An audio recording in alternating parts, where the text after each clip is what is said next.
नमस्कार दोस्तों, मैं राजकुमार मौर्य प्रखर इंडिया यूट्यूब चैनल में आपका स्वागत है। उत्तर प्रदेश में 2027 के विधानसभा चुनाव के लिए इस वक्त नेता दल बदल कर रहे हैं। जब जब चुनाव आता है, एक नेता दूसरी पार्टी में जाता है, एक विधायक दूसरी पार्टी में जाता है, यानी कि नेताओं का दल बदल शुरू हो जाता है। इस समय चर्चाओं का दौर जारी हो चुका है समाजवादी पार्टी के बागी विधायक अभय सिंह को लेकर।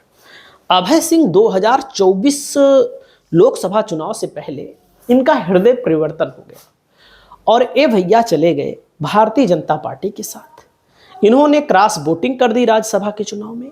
इनके साथ के कई नेताओं ने किया, 7-8 नेताओं ने किया इनके साथ के, जिसमें मनोज पांडे, राकेश सिंह, पूजा पाल, आशुतोष मौर्य, महाराजी प्रजापति तो वोट देने ही नहीं गई थी। तो कहने का मतलब है कि ये सब नेता भाजपा के साथ जा चुके हैं।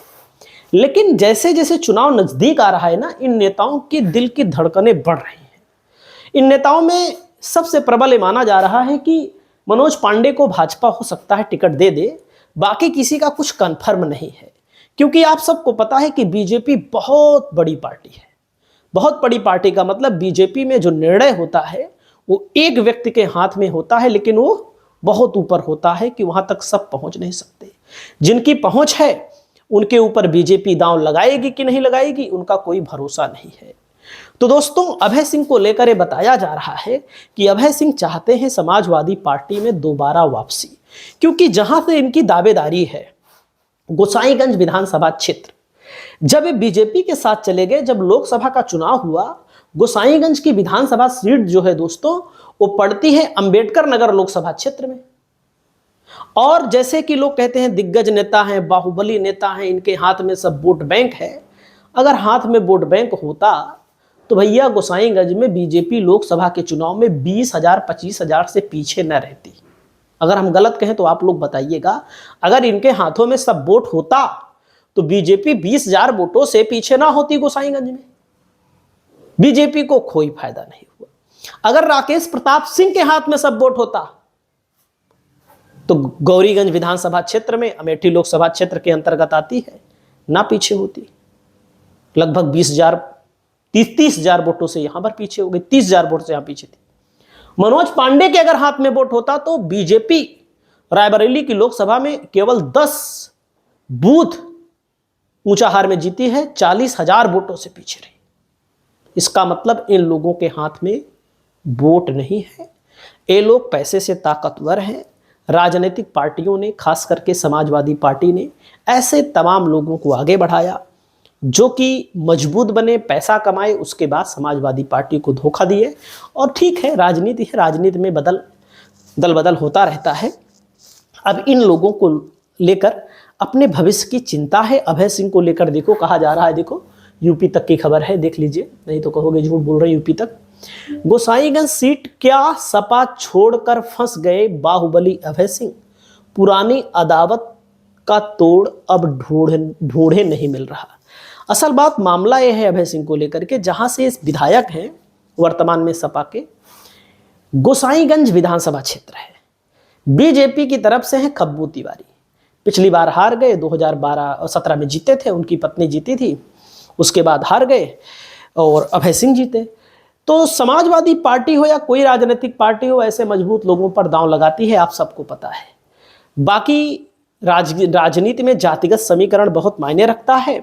अब लोग बता रहे हैं, दावा किया जा रहा है कि अब सपा में वापसी चाहते हैं। क्या अखिलेश यादव इनको लेंगे? इस पर आप लोग कमेंट करके बताइएगा, हम कुछ नहीं कहेंगे। देख सकते हैं भगवा प्रेम।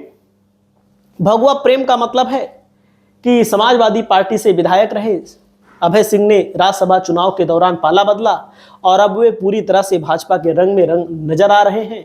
हालांकि आधिकारिक रूप से उन्होंने अभी भाजपा ज्वाइन नहीं की है, लेकिन उनके क्षेत्र में भाजपा अध्यक्ष के स्वागत में बुलडोजर और मंच की सजावट उनकी भविष्य की योजना को साफ कर रही है। लेकिन यहां पर आप लोग देख सकते हैं, जो जीते थे अभय सिंह 13,079 वोटों से जीते थे। आरती तिवारी खब्बू तिवारी की पत्नी है, वो 2 नंबर पर रही और यहां पर बसपा 3 नंबर पर रही। और मैं आप सभी साथियों को बता दूं 2017 में इंद्र प्रताप खब्बू तिवारी 11,000 से जीते, अभय सिंह 2 नंबर पर रहे, धर्मराज निषाद यहां पर लड़े थे बहुजन समाज पार्टी से, जो इस समय बीजेपी के पाले में जा चुके हैं। तो कहने का मतलब आप समझिएगा कि 10, 11,000, 13,000 वोटों से चुनाव की हार जीत हुई। 2012 में अभय सिंह 58,000 वोटों से जीते थे, आप लोग देख सकते हैं आप लोग, और खब्बू तिवारी यहां पर बहुजन समाज पार्टी से लड़े। यहाँ का जातिगत समीकरण दोस्तों जो है समाजवादी पार्टी के फेवर में है। जैसे दलित में खासकर 45,000 पासी बताए जाते हैं यहाँ पर, अनुमानित है, कम ज़्यादा हो सकता है थोड़ा बहुत। ब्राह्मण तो गूगल पे सर्च करो या कोई बताएगा 70,000, 75,000, भैया हो 70-75,000 अगर ब्राह्मण होते तो लोकसभा क्षेत्र जो कि अयोध्या जिले की सीट है, अंबेडकर नगर में यह विधानसभा लगती है, तो बीजेपी 20,000 से ना हारती। अगर हम गलत कहें तो बताइएगा। ब्राह्मण अगर 75,000 होते, 65,000 होते तो अनुमानित लगभग 35,000 है। कुर्मी लगभग 40,000 है, निषाद लगभग 60,000 है, और निषाद में बिंद भी आते हैं, कश्यप भी आते हैं, इसको ध्यान दीजिएगा। वैश्य मात्र यहाँ पर 32,000 है, और ठाकुर यहाँ पर 15,000 है। अगर गूगल पे सर्च करोगे तो 65,000 बताएगा, वैश्य को 32,000 बताएगा, ठाकुर को यहाँ पर बताएगा 25,000। भैया ये तीनों बिरादरी का वोट बीजेपी का कोर वोटर माना जाता है, वो भी अयोध्या जिले की बात करेंगे जहाँ राम मंदिर का मामला था। अगर इतना होता तो बीजेपी 20,000 से चुनाव ना हारती गोसाईगंज में। यादव 45,000, मुस्लिम 35,000, मौर्य 15,000, चौरसिया 7,000, प्रजापति 6,000, नाई 5,000, चौहान 10,000, अन्य की आबादी लगभग 40,000 है। समाजवादी पार्टी ने अपना प्रभारी यहां पर तैनात कर दिया है निषाद समाज से आने वाले लोटर राम निषाद जी को।